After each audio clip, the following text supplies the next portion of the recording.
lugar ng Quezon, sa biyaya na tinawag mo ang bawat isa sa kanya-kanyang panahon, sa iba't ibang paraan.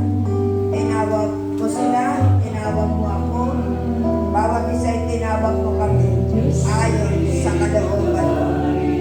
Upang maabot mo kami, upang maligtas mo kami, upang matulungan mo kami. Yan ang gusto mong mangyari, Ama, sa pangalan ni Jesus na aming Panginoon. Kaya salamat, ano may babalik ng tao sa Diyos.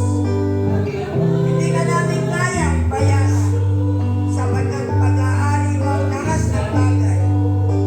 Ang buhay namin mula sa iyo, maaari mong kunin kaagad at maaari mong dagdagan ayon sa gusto mo.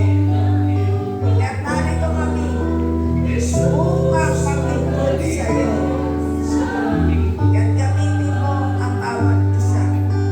Bahagin mo sila ng karunungan mula sa iyo. Wala kang tinatanggi. Professional man, mahirap man, hindi nakapag-aral, kaya mong bigyan ng karunungan upang magamit kong daluyan ng mga buhay mong salita at mga pagpahayag sa bawat lugar, sa bawat bayan, sa bawat buong, upang maraming tao ang mga pakinig ng mga buhay mong salita at maglilingkod sa Diyos sa pangalan ni Jesus na aming Panginoon.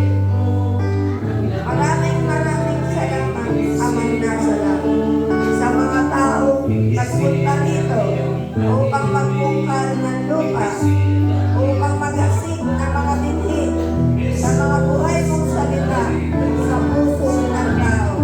Ang alagaan nito, tulad ng halaman, tinitiligan upang manatiling buhay.